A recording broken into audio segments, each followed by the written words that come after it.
নমস্কার বন্ধুরা, আজ আমি তৈরি করছি পাবদা মাছের তেলে ঝালে। তো এই মাছটি কাটতে এবং রাঁধতে কোনোটিতেই কিন্তু খুব একটা অসুবিধা হয় না। এই মাছটি খুব সহজেই আমরা রান্না করে নিতে পারি। আবার এই মাছটি স্বাদের দিক থেকেও কিন্তু খুবই অসাধারণ। সে কারণে যে কোনো অনুষ্ঠান বাড়িতেই কিন্তু আমরা এর দেখা পেয়ে থাকি। তো চলুন প্রথমে আমি মাছগুলিকে পরিষ্কার করে নিচ্ছি। তো মাছগুলি কাটতে গিয়ে আমার মনে হলো পৃথিবীতে যত ধরনের মাছ আছে সব থেকে মনে হয় এই মাছের মতো কাটতে সহজ কোনো মাছ নেই। এই মাছ কাটতে না লাগে ছুরি, না লাগে বটি। আপনার একটি কাঁচি থাকতেই কিন্তু এই মাছ একদম খুব অনায়াসেই কেটে নিতে পারবেন। আপনারা প্রথমে এর পাখনাগুলো কেটে লেজটা কেটে নেবেন। তারপরে এর কানকো বরাবর হাত ঢুকিয়ে দিলেই কিন্তু একদম এর পেটের যা কিছু আছে সব বেরিয়ে আসে। খুব সুন্দরভাবে এই মাছগুলি খুব সহজেই কাটা হয়ে যায়। আর শুধু আপনারা মুখের দিকের যে ওর অংশটা আছে সেটা কেটে বাদ দিয়ে দেবেন। না হলে যখন মাথাটা খেতে যাবেন তখন একটু ধার ধার লাগতে পারে। তাই আমি মুখের সামনেটা বাদ দিয়ে দিচ্ছি। আর কাঁটাগুলি আর পাখনাগুলি ফেলে এর ভেতরের অংশটা আমি হাত দিয়েই কিন্তু দেখুন এইভাবে কানকো বরাবর ধরবেন। মাছটা কিন্তু একাই খুলে আসবে।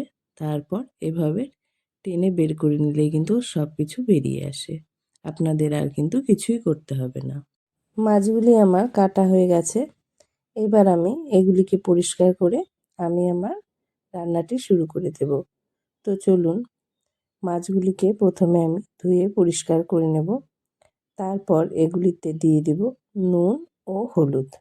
নুন হলুদ দিয়ে আমি মাছগুলিকে খুব ভালো করে মেখে নেব। মাছগুলি মাখা হয়ে গেলে কমপক্ষে আপনারা কিন্তু 10 মিনিট এভাবেই রেখে দেবেন। না হলে কিন্তু মাছগুলির ভিতরে ভালো মতো নুনটা ঢুকবে না। এরপর আমরা এর মশলাগুলি তৈরি করে নেব। তো দেখুন আমার এখানে লাগছে আদা, রসুন, পেঁয়াজ, ধনেপাতা, কাঁচা লঙ্কা, সাদা সর্ষে ও পোস্ত। পেঁয়াজ আর ধনেপাতা বাদে আমরা সব কিছুই কিন্তু পেস্ট করে নেব। এবার কড়াইতে তেল গরম করে আমরা একে একে মাছগুলিকে ছেড়ে দেব।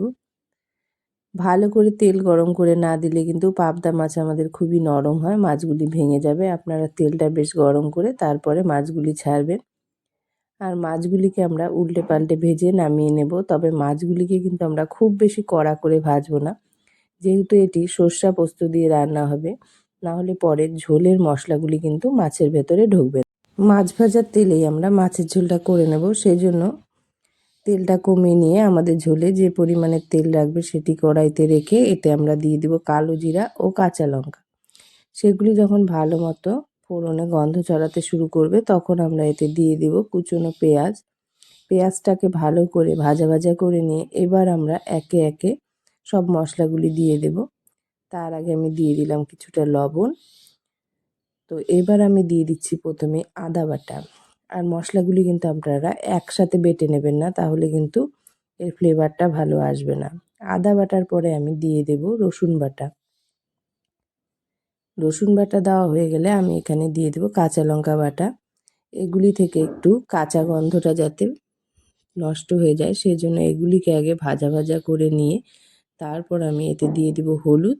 হলুদ দিয়ে আবার একটু নাড়াচাড়া করে ভাজা ভাজা করে নিয়ে অল্প জল দিয়ে মশলাটাকে ভালো করে কষিয়ে নিয়ে তারপর আমি এখানে কিন্তু সর্ষে এবং পোস্তের ব্যবহার করব।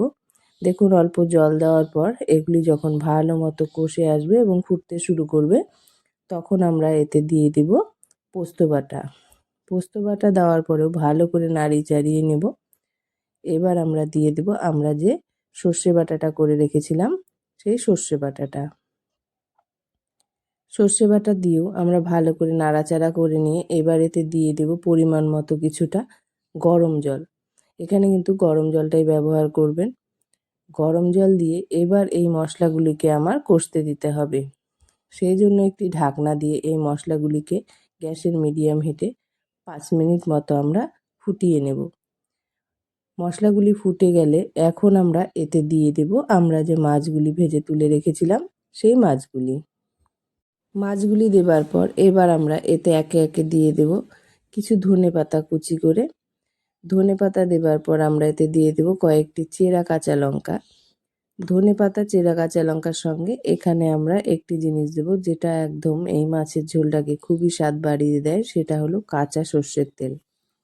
এই কাঁচা সর্ষের তেলটা দেবার পরে আমি এগুলিকে কিন্তু ভাপে বসিয়ে দেব।